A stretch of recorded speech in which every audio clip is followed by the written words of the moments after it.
It really don't make a difference if you say he or she to me. Yeah. Or they'll ask me, "You really a girl?" Nah, I'm lying. For years, people have speculated about Brittany Griner's real gender, but now it looks like the truth might finally be out. Her leaked birth certificate just hit the internet, and if what's in it is real, it could absolutely destroy her entire career. I've got the full story, let's break it down. Brittany Griner's gender controversy blows wide open. It started with a document, allegedly leaked from a government record in Texas, and quickly shared across message boards and X, formerly Twitter. The document purportedly showed M under sex, not F. The name, Brittany Yvette Griner. Within hours, Brittany Griner birth certificate trended globally, but it wasn't the document itself that caused the explosion. It was the timing. See, this leak dropped just days after her altercation with Caitlin Clark, during which she was accused of muttering a slur under her breath. What Griner supposedly said stirred enough rage, but the resurfacing of an old 2018 Instagram video brought things to a boil. He's on real quick. Brick! Thank you! Commentators froze the footage, zoomed in, and debated for days. Some swore it was fake. Others saw it as proof that Griner was hiding something. And then came the theories. Social media sleuths unearthed an old claim alleging that Griner was born male but raised as a girl because of her mother's wishes. One post, racking up over 2 million views, alleged that she is a straight CIS male who was raised as a girl, forced to live as a female right up through high school. Suddenly, this wasn't just WNBA gossip. It was a full-blown cultural war. The questions weren't new, but now they came with fuel, fire, and faces. In the midst of this chaos, an older clip of Griner resurfaced, this time from her own mouth. During a sit-down, she explained how she doesn't care if people call her he or she in public, which only made skeptics double down. It really don't make a difference if you say he or she to me. In the same clip, she recalled a TSA pat-down incident where a male agent patted her down without hesitation until another employee panicked, saying, "No! It's a girl, stop!" And Brittany's response? "You're making it awkward. Like, I'm just trying to get through." What was supposed to be a funny anecdote turned into the #1 clip being dissected by conspiracy forums across Reddit and TikTok. They claimed this confirmed what they'd long suspected. Griner didn't just look masculine, they argued. She was male. But what does Griner say? In a teary interview, Griner finally opened up, not about the document, not about the rumors, but about the toll of it all. When asked how she processed guilt over letting her family and fans down after her arrest in Russia, her voice cracked. I don't think I've really gotten through all the way that I didn't let down, everybody in my family. She continued, At the end of the day, it's my fault, and I let everybody down. That level of emotional rawness silenced even some of her harshest critics, briefly. But the internet doesn't forget, and it certainly doesn't forgive. Within days, memes, impersonations, and dissected screenshots flooded WNBA hashtags. Some were sympathetic, others weren't. Even right-wing sports commentators like Jason Whitlock used it as an opening to attack Griner's entire legacy. She's not a sports star. She's like a circus act. For critics like Whitlock and Clay Travis, Griner represented everything wrong with modern sports. A manufactured hero propped up by identity politics, not performance. So when ESPN quietly released news of a Griner documentary, the backlash was immediate. Travis wrote, "Now Disney's going to make a movie about her, like she's a hero." After being sentenced to 9 years in a Russian prison for carrying less than a gram of cannabis oil, Griner became the centerpiece of one of the most controversial prisoner swaps in modern history. She was traded for Victor Bout, a Russian arms dealer dubbed the Merchant of Death. According to ESPN's exclusive interview, Bout said, "And I don't believe that this was intentionally set up or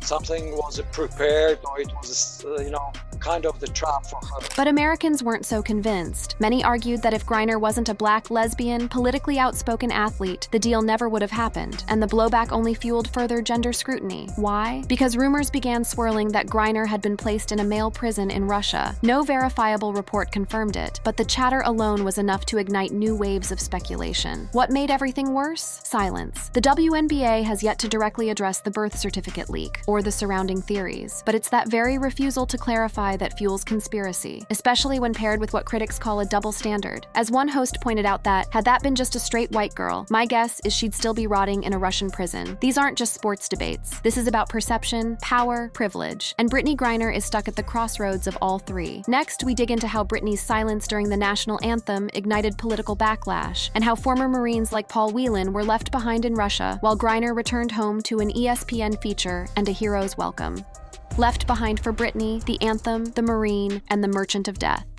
the real. Anger didn't start with the leaked birth certificate. It didn't even begin with Griner's controversial look or voice. It started the moment she sat, knees unbent, and refused to stand for the national anthem. Before Russia, before the swap, before the arrest. Brittany Griner had already drawn a line in the sand when she told reporters in 2020, "I honestly feel we should not play the national anthem during our season. I think we should take that much of a stand." That comment was met with applause in progressive circles. But to millions of Americans, especially veterans, it was a slap in the face. So when she got arrested in Russia in early 2022, conservative media pounced. They didn't see a basketball star in distress. They saw a woman who had mocked their country, now begging that same country to come save her. To them, it was poetic justice. And it got even more controversial when President Joe Biden authorized the prisoner swap, trading Griner for a man dubbed by the U.S. State Department as the most dangerous arms trafficker on the planet, Victor Bout, aka the Merchant of Death, the man responsible for supplying warlords, terrorists, and genocidal regimes with weapons that killed American soldiers. According to ESPN's in-depth interview, Bout admitted, And she was sentenced for 9 years just for taking a CBD oil. he even sympathized with her on a human level. I feel, bad or sorry for any person who's gonna be used as a pawn. But many Americans weren't focused on compassion. They were asking one burning question. What about Paul Whelan, a decorated Marine, left behind in Russia, still imprisoned today? Paul's family has spoken out repeatedly about the injustice. Whelan wasn't caught with drugs. He wasn't a celebrity. He wasn't trending on Twitter. He was just a guy who served his country and got caught up in a messy espionage charge, one the U.S. government has called a sham. So when Griner came home and Whelan didn't, the message to many was loud and clear. Identity matters more than service. As Clay Travis put it, Griner was freed because she's a black lesbian. Whelan stayed because he's a white Marine. The public narrative spun faster than the White House could catch it. The Biden administration tried to justify the trade. They claimed Russia refused to include Whelan in any deal. They insisted Griner's situation was urgent, but the damage was already done. Talk shows were flooded with comparisons between the two. Military forums exploded with outrage, and on Fox News, Griner's name was synonymous with betrayal. Then came the final insult. ESPN announced a documentary glorifying her return. Jason Whitlock summed up the rage in a brutal segment. She's not a sports star.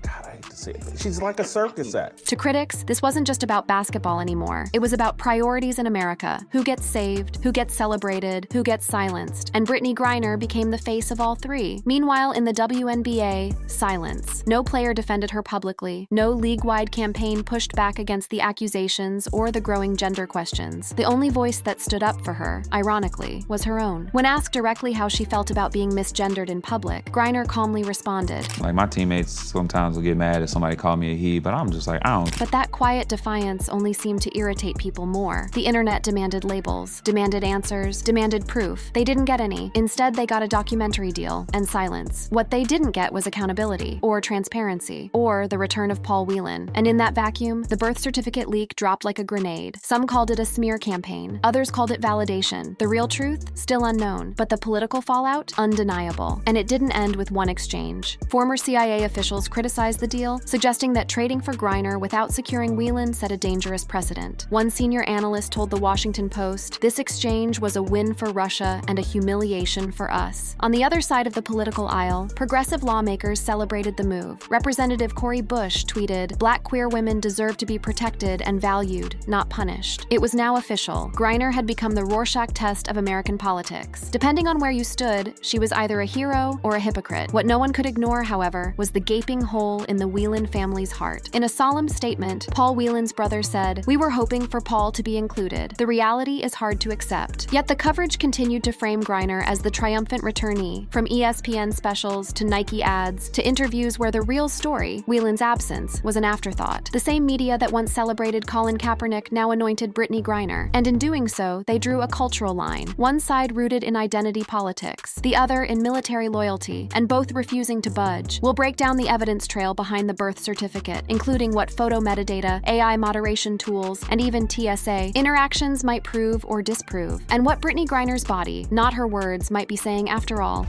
Leaked or planted, the birth certificate, Brittany's body, and the digital footprints they're ignoring.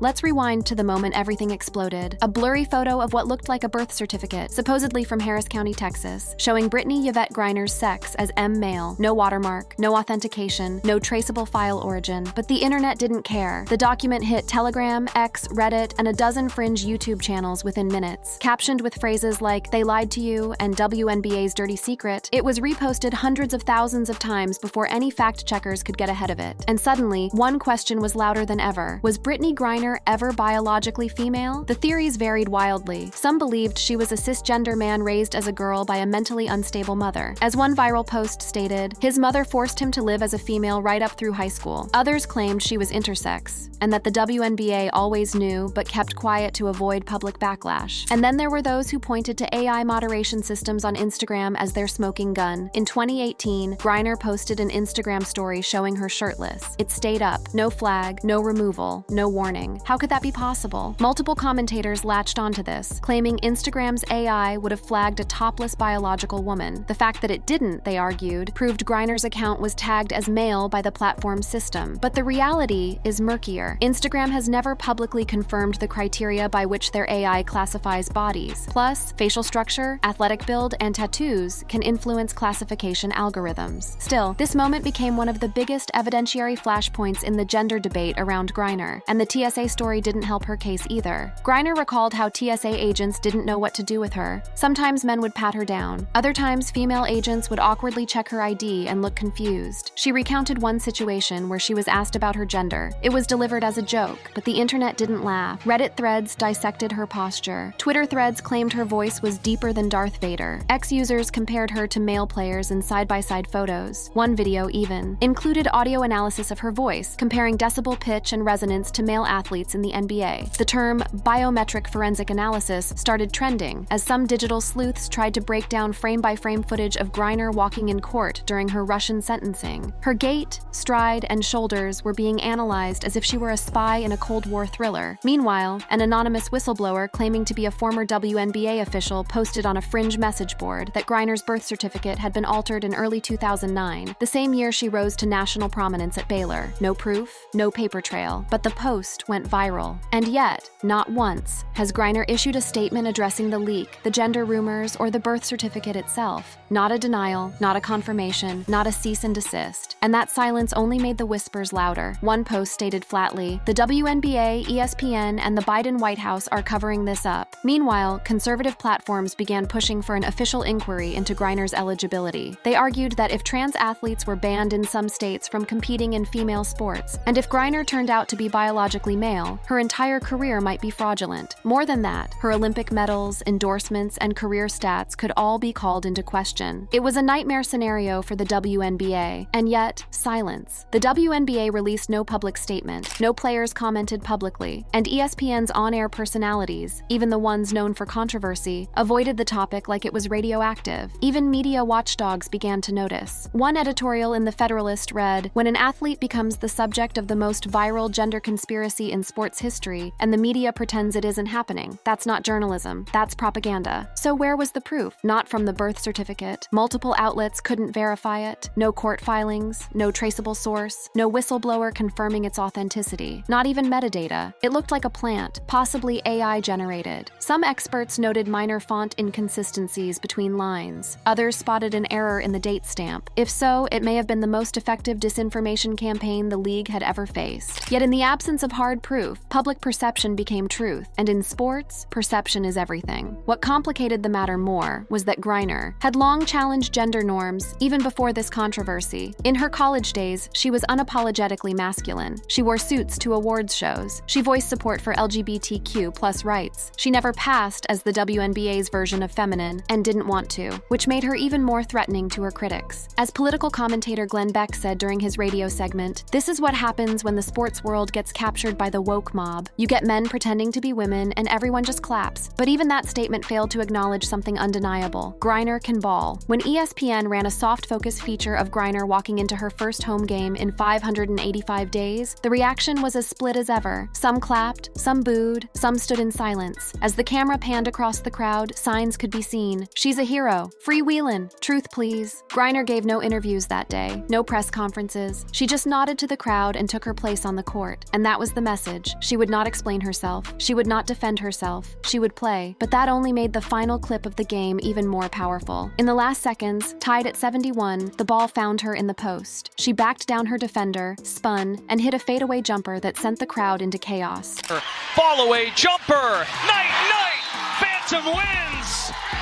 And just like that, she reminded everyone why she was there in the first place. A 6'9" powerhouse with hands like stone and a jump shot smoother than silk. But for millions of skeptics, it wasn't enough. They didn't want highlights. They wanted answers. Can Griner survive this storm? What's next for her career? Will the WNBA risk another scandal if she continues to stay silent? And what do her sponsors, Nike, ESPN, and Team USA, really think? The final truth is coming, revealing how future opportunities, including post-retirement commentary, memoirs, and Olympic endorsements, may either collapse or be rewritten entirely by this ongoing gender controversy. Can she survive this? Brittany Griner's career, the sponsors, and the silence that might end it all. As the world argues about Brittany Griner's birth certificate, one question remains unanswered. What now? Because in the business of sports, silence has an expiration date, and Brittany Griner has said almost nothing. Not a press release, not a denial, not even a late-night tweet from a burner account, just game highlights, PR-managed interviews, smiles on, camera, fadeaway jumpers, and then gone. But the controversy? It's not gone. In fact, it's spreading. The conversation is no longer just about Brittany's gender identity. It's about the system around her. The WNBA, ESPN, the brands, the coaches, the politicians, all of them, either too scared or too complicit to speak. And now, the pressure is starting to break things. First, the sponsors. Nike was one of Griner's earliest champions. They stood by her during her arrest. They featured her in campaigns. They even revised their women's athletic shoe designs based on her input. But that loyalty comes at a cost. A recent Axios report revealed that 42% of Nike's core consumer base, ages 25-45, believe brands should stay out of gender identity politics, and internal brand trust metrics showed a 13-point dip in favorability after Nike's campaigns featuring LGBTQ+ athletes aired last year. Griner was never mentioned in the report, but she didn't need to be, because to the public, she is the symbol now of both progress and polarization. Meanwhile, Adidas, Puma, and Under Armour are watching closely. Not one of them has publicly offered Griner a partnership since her return. Second, ESPN. Their documentary announcement was supposed to be triumphant, an hour-long look into Griner's return, her resilience, her road from Russian prison to WNBA stardom. But inside the newsroom, producers were reportedly clashing over whether to address the birth certificate rumors. Clay Travis blew the lid off this internal feud when he tweeted, "ESPN is making a movie about a woman whose gender is in question, and they're going to pretend it's not happening." The tweet got over 2.1 million views in 48 hours. Inside ESPN, producers were split. Do they confront the elephant in the room and risk offending her? Or do they avoid it completely and risk the documentary becoming a joke? As of now, the final cut excludes any mention of the birth certificate, but sources say network execs are debating whether to include a disclaimer or post-release statement. Third, the WNBA. The league has never needed a superstar more. With ratings still low and Caitlin Clark dominating headlines, Griner is fading fast from the public spotlight. Even Jason Whitlock, no fan of the league, acknowledged. Didn't work. They put her in prison in Russia, brought her back, thought she'd be the superstar. No one cares. And it's true. Outside of viral moments and controversy, Brittany Griner hasn't driven the kind of ticket sales or cultural relevance the league had hoped for. In fact, her continued silence may be doing more damage than anything else. Because in today's world, no comment is a comment. And the more time that passes, the more her silence is being interpreted as guilt, complicity, or shame. So why hasn't she spoken? Some insiders believe she's under contract gag orders from her team and sponsors. Others think she's waiting until after the Olympics to break her silence with a tell-all book or sit-down interview. But the window is closing, because each day, the misinformation mutates. Now, conspiracy theorists are claiming Griner is actually a former male player from the Serbian EuroLeague who was rebranded in college. Others say she was a government psyop, planted to test the public's tolerance of gender manipulation in sports. It's absurd, but absurdity doesn't stop virality. What it does stop is credibility. Even respected analysts are now being looped into the chaos. In a recent segment on Inside the NBA, Shaquille O'Neal joked, "I don't care what her birth certificate says. If you can dunk on me, I'm calling you a baller." The studio laughed, but Charles Barkley immediately cut in. "But you see what happens when you don't address stuff, Shaq? It spirals. That girl better say something. That clip? Over 4 million views on TikTok. Even the NBA legends know silence doesn't kill rumors. It feeds them. And so we return to the original leak. The birth certificate. No verified source, no legal confirmation, but more impactful than any article or press release could ever be. Why? Because Brittany Griner has allowed the public to fill in the blanks. And in a culture obsessed with gender, truth, and perception, filling in the blanks is dangerous. But the ripple effects extend beyond the WNBA. Griner is still on the radar for Team USA, especially as the Paris 2024 Olympics approach. USA Basketball hasn't publicly commented on the rumors, but sources inside the organization say they're nervous. Not because they doubt her skills, she's still one of the most dominant centers alive, but because a viral press circus in Paris could overshadow everything, from medal ceremonies to national anthems. A member of Team USA's PR staff allegedly told a reporter off the record, "If this explodes mid-Olympics, we've got a diplomatic crisis and a media one." Even her post-career prospects are at risk. Griner had reportedly been in early talks to join NBA on TNT as a guest analyst post-retirement. But now, that seat might go to someone less controversial, and a memoir deal? On pause. Publishers want one thing, clarity. But with the birth certificate leak left unaddressed, no one wants to be the first to commit millions to a story still under fire. So what happens next? Does Griner go on record and shut this down once and for all? Or does she keep playing, keep scoring, keep silent, and hope it all goes away? The truth is, it might not matter anymore. Because in the age of viral trials and hashtag justice, public perception has already rendered its verdict. To some, Brittany Griner is a warrior, a survivor, a trailblazer. To others, she's a fraud, a token, a political pawn. And to the rest of us, she's a mystery, one we may never truly solve. But one thing is certain, this birth certificate leak changed everything. Thanks for watching, guy. To stay connected for more juicy on-court gossip, click on the card showing on the screen.